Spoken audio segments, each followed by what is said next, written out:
There's an island that got a 10% tariff, but there's nothing on the island except penguins. Yeah. It's a nation state. This is where I started. How the U.S. can thrive in a high tariff world. What is the thing that's going to draw people to the United States as opposed to looking to a rising competitor like a China? Well, that's a great question. So what is that thing? What do you think? Once again, begging you to explain why rent control is bad to your audience. I'll gift 10 subs if you do. Why?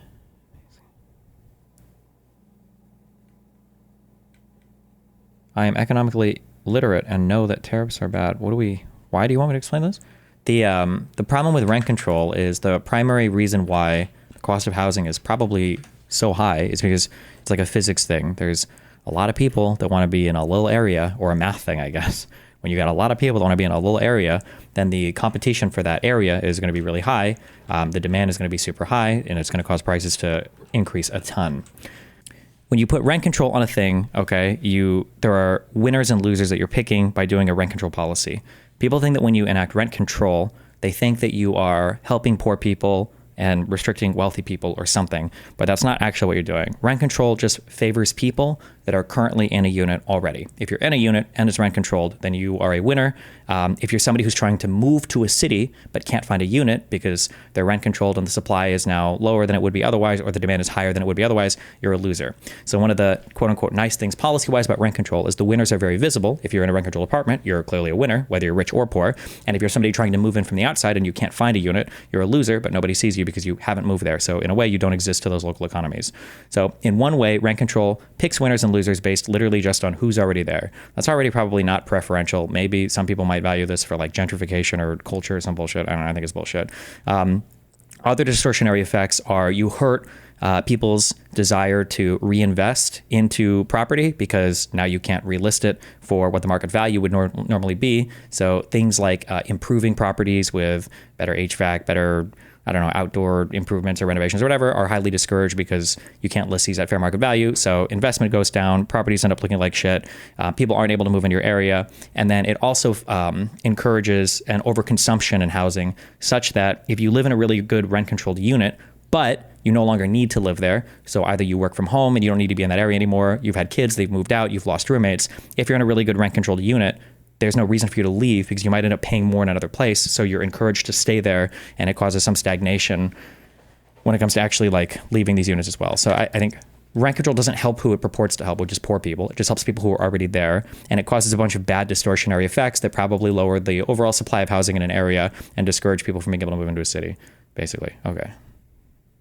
I think that's a great AI question. What comes is that to mind. Yeah, AI is the only possibility, which is why I think the AI regime inside the Trump administration is so deeply important. I also think this is why I'm warning about, the possibility that these sort of anti-free market forces that are related to tariffs aren't just related to tariffs in some quarters. This is where populism can kind of run out of control and start to actually turn against some of its tech masters in some of these cases. And so one of the things that I'm very concerned about is if I was talking with Danielle Smith, who's the premier of Alberta, the other day, and she was talking about the fact that Canada, like she's very conservative. Alberta tends to be a more conservative area of Canada. And she was talking about how if Mark Carney were to become prime minister of Canada instead of Pierre Poilievre, that he actually is eager for the tariff war because it allows him to reorient toward China and away from the United States. And there are countries that absolutely would love to do that. I mean, there's a case to be made that the EU would love an easy off-ramp with Russia and China and use this as an excuse, as a way of reorienting back toward Russian oil, for example, and then Chinese markets, because that Chinese market is lower enormous. inputs, right? I mean, you have lower input costs, which makes life better for citizens, and citizens like cheap things. They like cheap oil. The reason we use a free market, chat, is because the free market is more efficient at finding that equilibrium.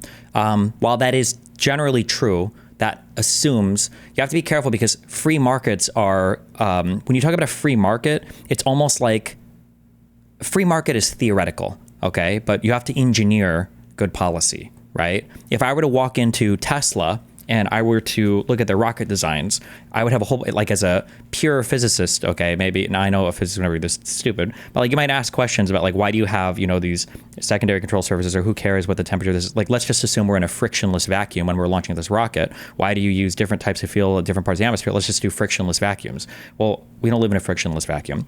Same thing when you talk about free markets. We don't live in a free market technically. There's tons of different powers that can cause bad distortionary effects. So rent control would be one bad distortionary effect that comes from the government. However, you can have other effects that come from other players that can also cause distortionary effects. So, for instance, there was a big law case that I think it's either still going through or they lost and now they're being convicted. There was some company that provided rental suggestions for a whole bunch of property managers, and I believe that company was, because they had so many different clients, they were able to artificially hike the rent costs for a lot of the units up because so many different people were subscribed to this like rent setting program. So in effect, that was a thing that artificially was able to raise prices. And the only reason it was able to do that was through like a collusion, which is not like free market behavior. So there's lots of different actors on the capitalist side, on the government side, on the labor union side, on whatever side, that can have distortionary effects on the market as well. It's not just the government that could be bad there. Minimum wage is also another distortionary policy. But all distortionary policies aren't necessarily a bad thing. Like you might want some kinds of good distortion. It just depends. Generally, good government policy is a policy that respects the power of a market and it tries to take those market forces into account to orient the market in a good direction, generally speaking. On their cars, and they're like cheap cars. They'll be bringing BYD cars into Europe. And the thing that I'm worried about is when I look at forget about Europe and forget about Canada for a second. The tariffs that kind of shocked me when I looked at that list were all the tariffs on the Southeast Asian, or not Tesla, sorry, SpaceX, whatever, countries. Right, all of those countries where production has been shifting out of China to places like, for example, Vietnam or Cambodia. The production has been shifting to those places specifically because companies know that the United States, because the United States is going after China. Well, now, why exactly would you manufacture in Vietnam when Vietnam is going to be hit with a 46% tariff rate on the basis that we have a 90? It's more than that, Ben. It's like wait, that guy gifted subs, thanks. Wait, Destiny is normatively loading that too. What am I normally loading? They do distort the market, but a market distortion can be good if something isn't monetized like car. Yeah, I'm assuming you typed that before I said that. Yeah, a market distortion can be good or bad. It just depends. But it's a real thing, and you can't pretend it doesn't exist. It's a big problem with progressives when they look at government policy or labor unions. Is progressives like to pretend that there are no distortionary effects, and then when you look at conservatives, they'll just look at they'll pretend there's no distortionary effects or monopsony power or collusion or whatever else. And everybody's just fucking retarded. It made those investments over the last 5 or 6 years, and so you have tens and hundreds of millions of dollars, billions of dollars of sunk cost. Now, what do you do in that moment? These were specifically designed, Ben, to be a diversification strategy. Japan was paying their companies to build factories outside of China, and Apple was doing India, Vietnam to build AirPods and laptops, and even the iPhone being made outside of China. That diversification strategy did you watch the presser yesterday? The worst part for me, I only had one moment where I was like, oh gosh, he stopped on Sri Lanka. And he goes, Sri Lanka. Good old Sri Lanka. 88%. Chamath, amazing Sri Lankan. But Sri Lanka, very tough on us. I was like, sir, I'm accepting. Go ahead, Ben. You can do yours. You can do your doodling about Sri Lanka. You do a great Trump. Okay. And that's the reason why Ben Shapiro's podcast number 2 to All In now, because of the Ben Shapiro Trump impersonation. Ben Shapiro, great American. Have you been to the White House? I have actually. Yeah. Have you been invited in this? Or are you still anti-Trump or never Trumper?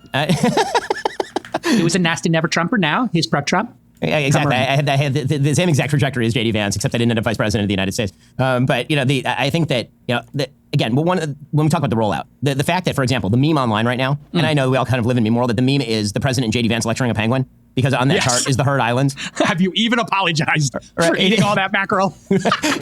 No, wait, what are you guys talking about? There's an island that got a 10% tariff, but there's nothing on the island except penguins.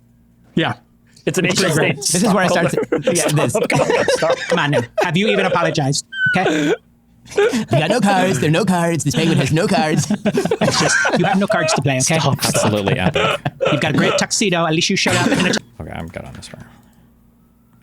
AP reports the deal to sell TikTok to American investors collapsed after Trump's tariffs on China based. If you make protectionism blanket, which is what he's saying, so I get why people are triggered by that. But if you read that as him trying to fire a shot across the bow, because if he actually does that, he's a moron, just to be nice and cut and dry. But if that is him trying to signal to other people to knock them off balance, which I have every reason to believe he does, that he is full kayfabe, that he is perfectly willing to walk into a room and act just a little bit crazy. I mean, he's talked openly about it. He does that to unbalanced people because they don't know which part of what he's saying is crazy. A tariff across the board on everything is a fool's errand from where I'm sitting. But a selective tariff to protect certain industries, I think does make potential sense. Now, I'd have to dig way more in all of that. And to I call it the tariff apocalypse because it happened. Reciprocal tariffs, the automotive industry tariffs. Destiny, check out Macro and Money, Soft Defense of Trump's Tariffs. He goes more in-depth into the Trump tariffs in an attempt to make sense of them. more than anybody else. Sounds to me like that's just a Trump dick suck, but maybe I'll check it out. What's it called? Macro and Money? Macro and Money. What is this, like a YouTube channel or podcast or this? Welcome. I always say tariffs is the steel and aluminum import tariffs, the Venezuelan oil secondary tariffs. We'll get to that. Yeah, it's a whole different thing. Secondary tariffs, a whole different thing. Our trade relations with Canada and Mexico, those tariffs. Today is the day that a lot of those tariffs are going into effect. We already see some fear and insecurity around the stock market. The consumer price index is moving. Consumers have less confidence in the American economy. I understand on paper, long term, this is supposed to be better, but it hurts right now. How do we move through this tariff apocalypse? What do you think happens in the short term? And what can people do to kind of either brace for it or just kind of have to eat their medicine and just kind of wait it to work? In the short term, it creates chaos. America's in a very precarious position because even I, as a lifetime American citizen, born and bred here, as a businessman, I look at this and go, I don't know for how long this is going to be true. And when you build your government based on executive orders, then the next president's going to come in and they're going to write a whole bunch of executive orders that undo all the executive orders from the president before. Trump did that day one, yeah. 100%. And so it's like, if I'm not mistaken, over the last 3 presidencies, it's been like orders of magnitude more EOs. And so we're just in this period where it's like, we're going to do everything by decree. And that creates the unknown. So I don't know, as a capital allocator, I'm like, do I move as if these tariffs are for real? Like when people talk about the 2.02 trillion, Trump is now saying that is far more than that, of these companies that are like, okay, we're going to invest massively in America. We're going to be moving our chip manufacturing here, our car manufacturing here, et cetera, et cetera. Will that actually play out? And I'll plant a flag on this one. I'll be very curious to see if I end up being right. My gut instinct is these guys are buying themselves time to midterms. They will spend the least amount of money possible to find out if Trump is going to pull this off. And if they do, then they'll fast track the rest. And it's like, okay, cool. We expect him to be in power, the Republican Party to be in power for another 4 years. And so now you're talking about a 6-year ride. Yeah, we're going to have to make investments. You'll never survive public scrutiny as a public company. If you're like, no, trust me, they're going to go out of power in 6 years. No way. At that point, they will say, okay, cool. I at least see this runway. But that's my instinct, that they're going to buy themselves time. And if we are in a recession at the time of the midterms, it will flip. This will go Democrat. Trump will become lame duck and Republicans will lose power and Democrats will step back in and just obliterate with EOs everything that Trump has done. And so that's just how this pendulum swings. That makes me paranoid. Okay. I've lived here my whole life. So I can only imagine, and I don't have shit that like struggles with tariffs. We're a media company. So it's like, we make everything right here. And even I'm like, oh, well, I don't know. So the short term is all insecurity, the unknown, paranoia, turbulence in the markets. Long term, if he can pull it off, it onshores manufacturing. It begins to reignite the middle American male in a belief in himself that he can do something, build something, create something, use his hands. I always caveat, AI could just make all of this a moot point. But you have to debate right now in the world where people just cannot imagine what the future is actually going to be like. And so they're all acting as if AI isn't going to just totally change this anyway. So I'll keep my arguments at that level. But I think that is necessary given that we are in a Cold War with China. And so people have to put it into that global context because that is, as far as I can tell, precisely what's driving Bessent, Lutnick, Trump, Elon, like all of them understand this moment at a global level in the way that I don't think most of us on a day-to-day level think about. These guys have made more money off of understanding global markets than anybody. So they get it. Like they get, especially Bessent, understands how global macroeconomics works. And so given that, I think they're all racing to try to pull this off, to understand what a Cold War with China is going to look like, to understand how much of our modern life is controlled through Taiwan, that Taiwan is the number one target of China, that China controls like 85% of our manufacturing. It means insane. Crazy number. Americans make software. Chinese make things. So it is a very important game to understand all of that and to recognize that we have to bring some of this back. And so it is a game I think we have to play. You can't just accept defeat. You can't just say, well, China now controls everything. And I guess when they decide that they're not going to give us any more, like, fuck us. I think about this a lot with Israel and Gaza, Palestine. It's like, bro, you can't let people control your water, your power. I expect people to hate this, but this is self-evident to me. I don't give a fuck if I'm under an apartheid regime or not. If you're sending me $1 billion in aid, I don't build my military capabilities until I can take care of my fucking water and power. So I'm going to make sure that I'm getting as close to 100% on my own 2 feet as humanly possible. And that would be my pitch to Americans. Just to be clear, no offense to you guys in God's chosen land of milk and honey. There is no milk and honey in Israel. That territory is dog shit. Israel exclusively survives on their culture and the trade that they do with other countries. What the f*** do you think they do in Israel? Do you think they're huge producers of energy and massive, swaths of natural resources from the rich lands of the fucking Middle East?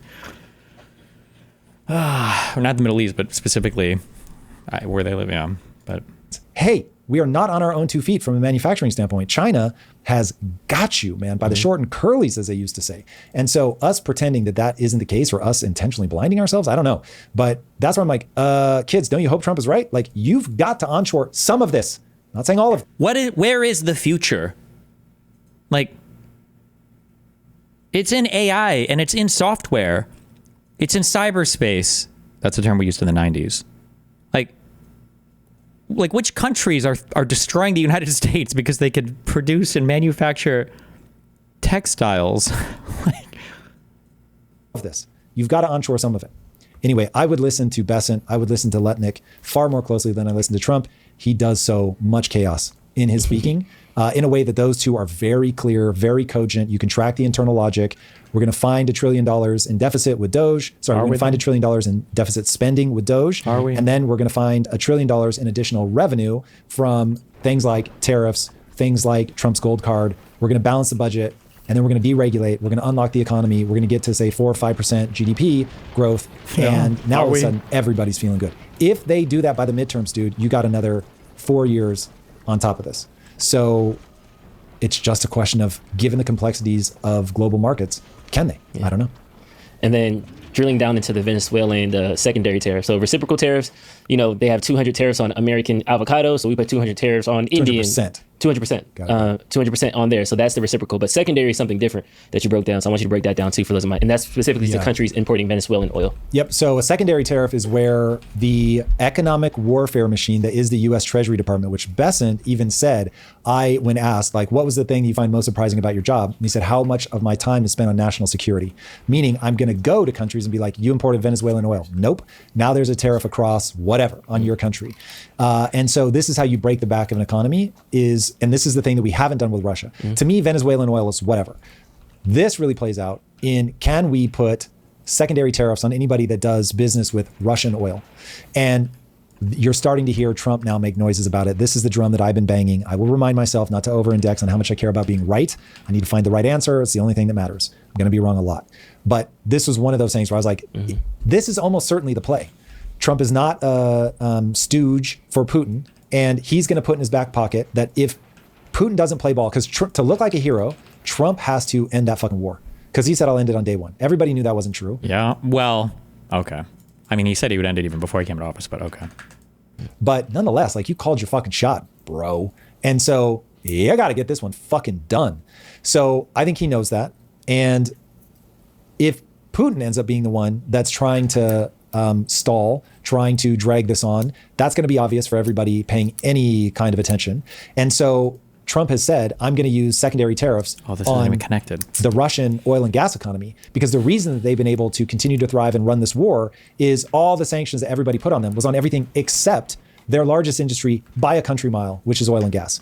And the reason they couldn't do that is that will spike gas prices in Europe and elsewhere. So you're going to get all this pressure from your allies who are like, hey, we get the moral thing here, but I also can't have grandma freezing to death in the middle of the winter because we want to punish Putin.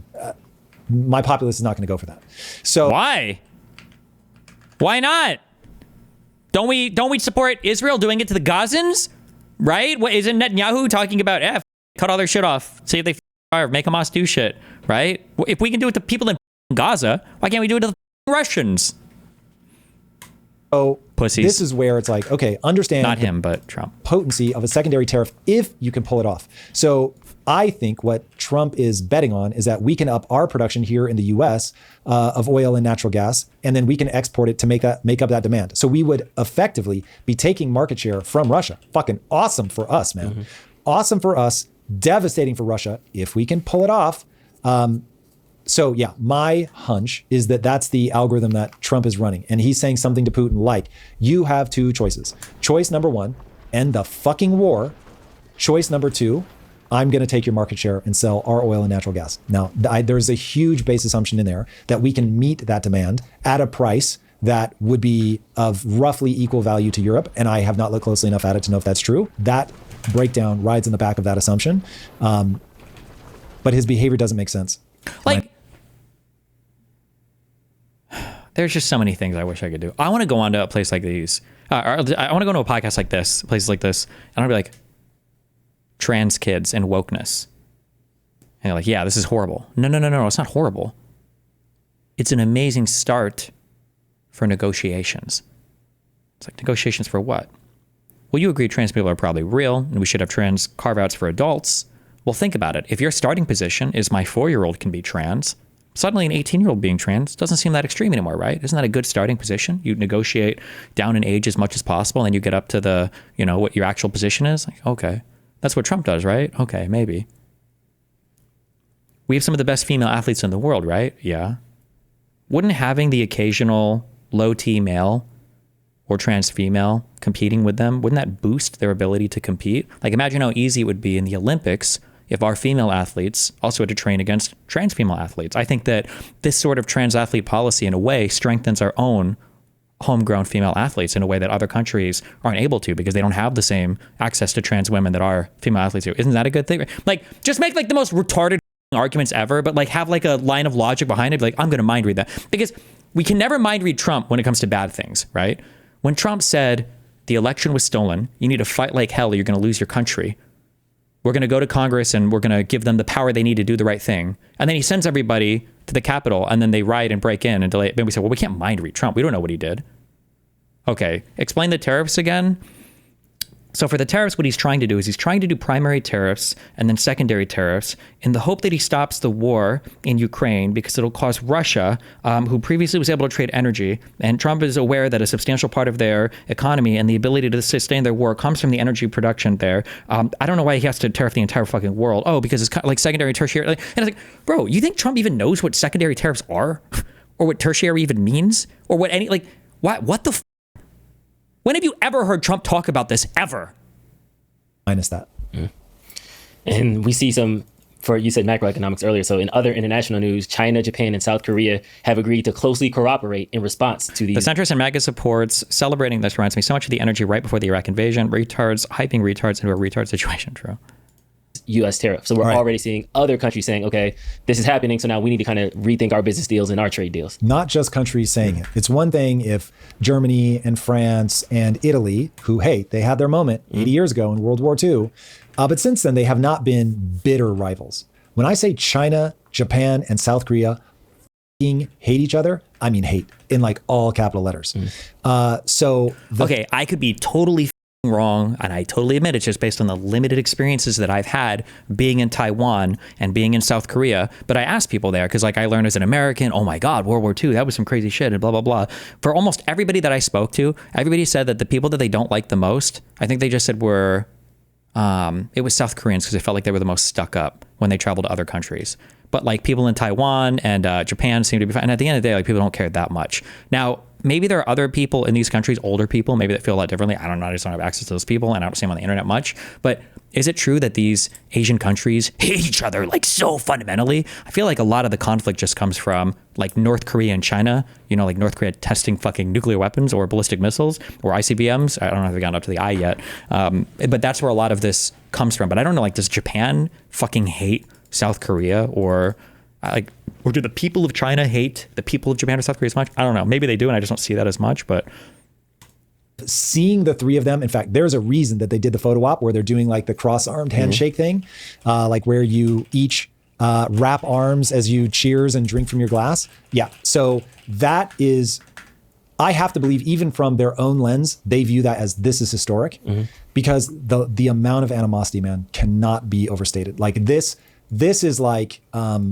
if 30 years from now... Also, let's say that everything he's saying is true then. If they truly do have this level of animosity against each other, they fucking hate each other so much, and they're coming together to, for the first time in half a decade or whatever, have talks about trade. What does that mean about what we're doing? How does that bode for us if everything you're saying is true? Palestinians and Israelis were holding hands and doing a trade deal, you'd be like, whoa, those guys used to be bitter rivals, bitter rivals. And now they're shaking hands. I have a conspiracy theory. I think that this could be the start of like a rising empire, because I think if China as the head, Japan and South Korea kind of fall in as the equivalent to our Mexico and our Canada, to their China, that can be like a dynasty in Asia that I think can essentially take over the world, because they're already, each of them individually already are cutting edge in so many different industries that you just scale that with China's manufacturing and you can take over practically. Like, here's the thing, that isn't a conspiracy theory. That is I don't know if China's system of governance and everything and the way their economy works, I don't know if it would allow them to work with, like, I don't know how the integration would work. I truly have no idea. I don't know. Like, I don't think they do. I have no idea if that would be possible or not. Exactly, geopolitics. So geopolitics is who's got the baddest military on planet Earth? Usually the Navy. Whoever's got the best Navy wins. And so everybody's always asking themselves two questions. Who can beat me militarily? And who has trade that I can do with that would make me more prosperous as a nation? And for the last 70-ish years, it's been Pax Americana. And America's had the best Navy. We've patrolled the seas. We have kept the international order on land. And we were also the biggest economy. So everybody would ask those two questions and would come up, America, America, America. And then globalism happens. And this is why you'll forever get this expand and contract, expand and contract. You expand through globalism, you contract through protectionism.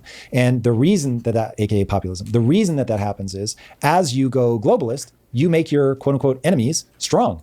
And for better or worse, when humans get strong and they detect any weakness in somebody else, which almost always comes after you have a big empire, then they go, hey, wait a second, why am I doing what you want me to do? I'm going to start doing what I want to do. I'm going to start doing trade alliances with Japan and South Korea, and I don't care about you. I don't care what the US thinks about this. And the Japanese and South Koreans start going, America's being a little dodgy right now. I don't know, like they swing wildly from one administration to the next. I don't feel confident that I know who they are, what they're going to be like in 4 more years. And so China might be authoritarian, and maybe I don't love that, but at least they're consistent. I think that I look into the future, I see Xi Jinping as far as the eye can see. What do we have, 20 years, 30 years left with Xi Jinping? Hey, that's the kind of future I can see, I can predict. I love that. And just like Americans knew that fucking Mao starved his own people to death, that he made Darth Vader look like the nicest guy ever. He made the Emperor look like a good dude. So we were still more than happy to go sell shit to them. So this is what happens. You go, I can get cheap shit from them. I can sell them things. This is going to be amazing. And it's what sets up Thucydides' trap. And so we might need to do like a video on Thucydides' trap or something at some point, because that's one of those that sounds so fancy and people don't know what that means. It just means for all my UFC fans, you've got a champion. He's been dominant forever, but he gets towards retirement age. He just can't accept that the young bucks are coming for him. For a while, he's going to dodge him. Going to be like, he's not my class. He's got to fight these other people before he gets to me. Disrespect. And then it gets to the point where you can no longer deny that they're the one you should be fighting. They're the number one contender. So what do? You go on a bark offensive. What a fool, what an idiot, doesn't know how to fight. I'm going to thrash him, beat him in the first 30 seconds. You've never seen anything like this, trying to get in their head, trying to keep them weak. But ultimately, you actually throw punches. Now, all the yapping is the economic warfare. Unfortunately, like 70% of the time, it ends in actual bloodshed. And we're on that path. And we are acting exactly the way Thucydides' trap comes from the fucking ancient Greeks. And seeing what was happening between Athena and Sparta. And it was like, yeah, these two are going to collide. Like, okay, this is unbelievable. Charity, Jesus. Put your hat on for a second, because they're pointing to one of these cases of a gentleman that they said should not have been deported from El Salvador. They said he was not connected to MS-13. What would you tell them about that case? Because they're saying that this is a person that was a great member of society. You've looked at the court records, you've talked to the men and women on the ground. What can you tell us about that situation? Well, there have been a few cases out there where... So this is the Venezuelan guy, the MS-13 / Tren de Aragua gay gang leader dude, okay, that was deported without due process because of his rainbow tattoo or whatever, I think. The Democrats and the media say, oh, this person was just an innocent father of 3. And then you find out, for example, I think this is the case that you're talking about. Back in 2019, an immigration judge looked at all the evidence, looked at all the data, and concluded that this allegedly innocent person that we sent to El Salvador was actually a member of an MS-13 gang. He had also committed some traffic violations. He had not shown up for some court dates. This is not exactly... Holy shit, this motherfucker had speeding tickets? Oh no. What? Traffic violations? Oh no. Father of the year here. This is a person that we don't think should be of an MS-13 gang. He had also committed some traffic violations. He had not shown up for some court dates. This is not exactly father of the year here. This is a person that we don't think should be in our country. Here's the most important point, though, Lawrence, is whatever the argument is, whatever the justification is, no one doubts, not even the crazy left-wing media criticize the idea that we could deport this person. Oh, they're talking about the barber here? My bad. They just took issue with the reasoning for why we deported this person. This was unquestionably an illegal alien. This was reasoning as the idea that we could deport this person. They just took issue with the reasoning. That's an important thing to consider when you're embarking on a legal process. For why we deported this person. This was unquestionably an illegal alien. This was unquestionably a person who broke the laws to get into our country. I don't even know if that was, this is unquestionably a person an immigration judge had found had zero right to be in the United States of America. We do not ask permission from far left Democrats before we deport illegal immigrants. We do the American people's business. And again, for the American people who are watching, this is such a weird, mistaken placement of priorities. We need to make our country stronger. We need to create jobs. We need to make our streets safer. What is it about congressional Democrats that get more angry at deporting violent gang members than they do at the victims? Violent? What kind of traffic infractions were these? By the way, they had to have been speeding tickets, because if these traffic infractions were like DUIs or something, he would have said it. Of those violent gang members. I don't even understand where they're coming from. They've gone off the deep end and they got to come back to reality. Thanks, Vance.